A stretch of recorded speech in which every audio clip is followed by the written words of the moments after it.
اللہ کے رسول صلی اللہ علیہ وسلم کی حدیث ہے کہ اللہ کی لعنت ہو اس پر جو اللہ کے علاوہ کسی اور کے نام پر ذبح کرے.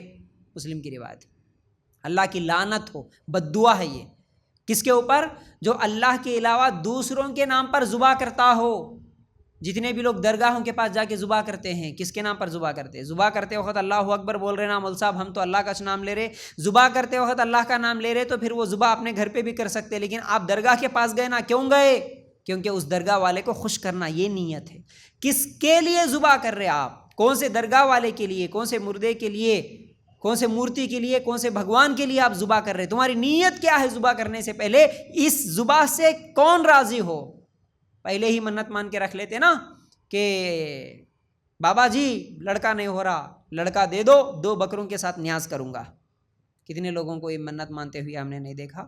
اور جتنے درگاہ ہیں وہاں پر جا کے بکروں کو ذبح کرتے ہوئے، ناریلوں کو پھوڑتے ہوئے ہم لوگوں نے نہیں دیکھا.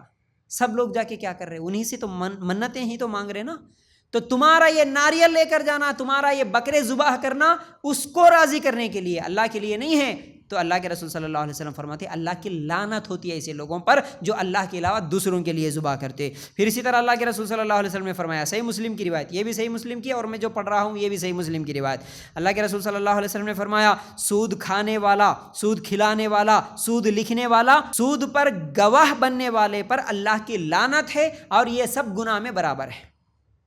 مطلب صرف سود کھانے والا. کچھ لوگ کیا سوچتے ہیں، نہیں مول صاحب ہم تو نہیں کھا رہے نا، لیکن ہم ضرورت پڑے جب دے رہے دوسروں کو، ہم لے رہے نہیں سود، لیکن ہم لے رہے سود پہ. کیا کرنا؟ بچی کی شادی ہے، کون دیتا پیسے؟ چلو اس لیے 2 لاکھ 4 لاکھ ادھار لے لیے، سود پہ لے لیے. گھر بنانا ہے، کون دیتا؟ اتنا آسانی کے ساتھ گھر نہیں بنتا نا مول صاحب، اس لیے کیا کرنا؟ کچھ بھی سونا ہے تو بینک میں رکھ دینا، بینک سے لون لے لینا. 10 سال 20 سال کے لونا لکھا لیتے، کہتے لکھا لے کے 30 لاکھ 40 لاکھ روپے جتنے چاہے اتنے گھر کے لون کے نام پر اٹھا لیتے. اب اس کو 10 سال 20 سال ہر مہینہ اتنا دیتے جاتے. کیوں؟ ہمارے کو گھر ہونا ضروری ہے نا، اس لیے لون لیتے. گاڑی ہونا ضروری ہے نا، لیتے. ہم سود لیتے نہیں، ہم صرف سود دیتے. بینکوں کو سود دیتے ہم. ڈواکرا مہیلا منڈل میں ہم لیتے نہیں، ہم دیتے نا. سود دینا گناہ نہیں سمجھتے. اللہ کے رسول صلی اللہ علیہ وسلم کی حدیث کیا ہے؟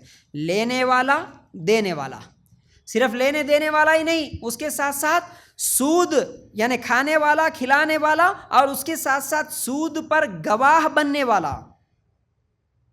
ہم لیتے بھی نہیں دیتے بھی نہیں، لیکن کوئی ہمارا رشتہ دار ہے، کوئی ہمارا دوست ہے، وہ مجبور ہے، وہ لینا چاہ رہا، ہم کیا کرتے؟ صرف گواہ بنتے. ٹھیک ہے جی میں گواہ ہوں. اور کچھ لوگ ہم لیتے بھی نہیں دیتے بھی نہیں، لیکن کیا کرتے؟ ہم صرف لکھتے. ان کو لکھنا نہیں آتا، ہم بیٹھ کے صرف لکھ کے سائن لیتے. یاد رکھو، دینے والا، لینے والا، لکھنے والا اور گواہ بننے والا سب کے سب برابر بولے اللہ کے رسول صلی اللہ علیہ وسلم. تو اگر ہم سود نہیں کھاتے لیکن سود کسی کو کھلاتے تب بھی کھانے والے کے برابر. کھاتے بھی نہیں، کھلاتے بھی نہیں، لیکن صرف سگنیچر کرتے، گواہ بنتے، تب بھی کھانے کے برابر ہے. یاد رکھو سود بڑا خطرناک گناہ ہے، اس لیے سود سے بچنا چاہیے. اللہ کی لعنت ہوتی ہے ایسے لوگوں پر. صحیح مسلم میں یہ حدیث موجود ہے. اس کے بعد گناہوں کے اثرات کیا ہوتے ہیں؟ 8ویں چیز، آفتیں آتی ہیں.